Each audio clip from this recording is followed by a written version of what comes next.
Hello there, Showbait here, back after a short hiatus with a Studio Series Transformers 1 Megatron review, but aha, this is actually the oversized knockoff, which changes literally nothing, it's just bigger, maybe a bit too big, but I'll get into that later. As for now, please subscribe and leave a like, I'm really struggling to scrape even the lowest viewer numbers here. Anyway, Megatron here is looking hella laggy, like his proportions are somehow worse than those of Earthrise Optimus Prime. His legs are those of a leader class, the arms of a Voyager, and the torso is of a deluxe. But these are indeed accurate to the source material. What's not accurate are his cannons, but I'll talk about those in the accessories segment. For now, I will divert your attention to the backs of his shins. Those are indeed kibble. The whole shin is supposed to be black. Also his winter mittens are ugly. I'm not against using fists as a place for kibble, as STLK Hotro did that well, but this is too much. He barely has fingers. And I wish there was an upgrade kit or 3D files for printing to give this bitch actual hands, but alas, no luck. I'd also suggest trimming down his hips and cutting off a piece of his abs. They really do love interfering with each other, and if you do jack shit with them, then, well, this can happen. About that size, I didn't expect the knockoff to be fucking SS86 Optimus scaled. Like, I understand.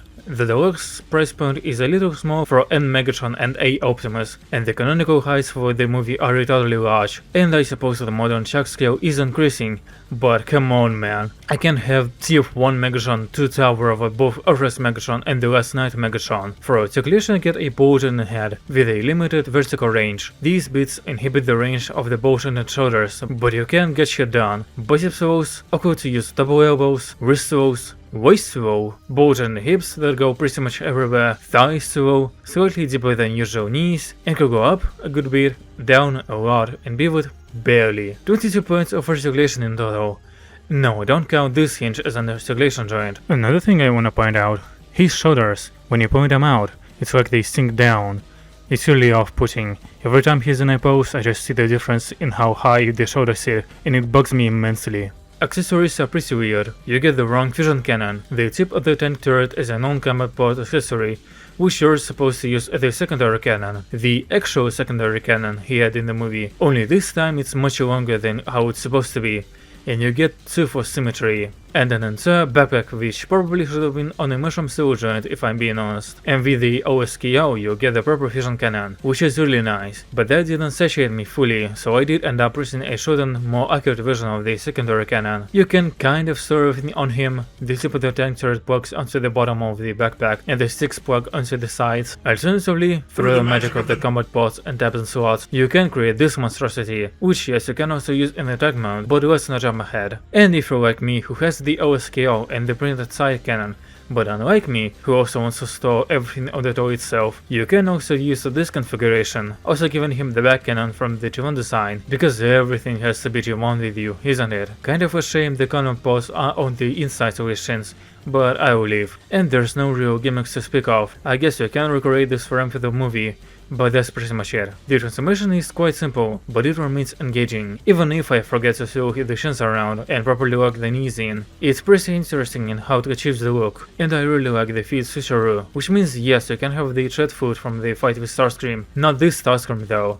And definitely not this one either. Okay, stop. But it's hella flawed. This whole back section is supposed to be one gigantic tread, but only this tiny bit is actually sculpted like it. The shoulders are also supposed to look down, not in. The general proportions are way off, and there's a gaping hole in the front, and I don't think I saw anyone catching this detail. This part is sculpted like the thigh, because it is supposed to be the thigh, so they put a piece that is supposed to look like a thigh on top of the actual thigh. It's sort of like my previous review, SSDOTM Shockwave, where their open mode is hell good, the transformation is nothing burger, and the tech mode is just eh. But unlike this, Shockwave's tank mode at least looks intimidating, and unlike that, Megatron's tank mode is more involved, and they both have visible heads, but I don't think this one is intentional. You have a numerous amount of gun storage, and you can indeed operate the turret, but it doesn't look good, doesn't feel good, the joint is mounted way far back, and it exposes his mug, and while it is smushable, it's not something you wanna see in this mode, do ya? Okay, time for the blade board, which yes I have populated with my previous review subject, minus a few. I'll talk some bullshit for a few seconds, just so you can take in all my ratings while the image scrolls down. Have you got a mellow yet? No? How about now? Okay, that's enough. Starting in the look category, for accuracy give it a 7. If it wasn't for the arm threads and calves, it'd be a 9. For robot mode give it an 8.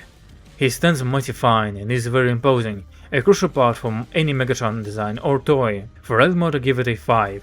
It's just not quite good, very flawed and could have been better. For cool factor I give it a 6.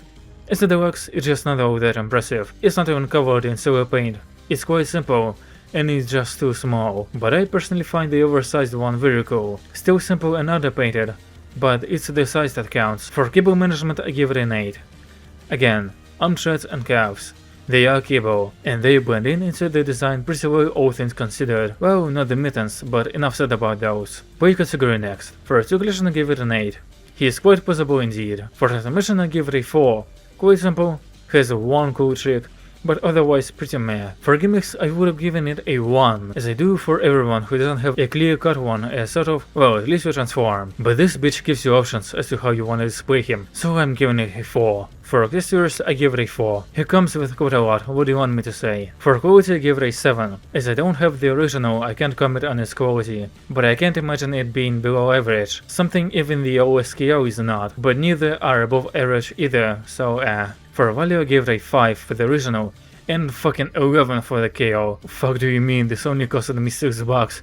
You're fucking crazy. How do you even manage to make profit on such a low margin? But for $25 of the much smaller original, it's just And the combined total is 66, which puts SSTF1 Megatron kind of low on the list. I expected him to be much higher, but I guess it makes sense as he is not all that complex and his alt mode is pretty flawed. And that concludes my review of Studio Series Transformers 1 Megatron. Quite a lovable toy, and I do want to buy the osko of Optimus now. We'll see if I make a review on it. As for now, it's been Shockwave. Join my Discord server to vote on the subject of the next review. Goodbye.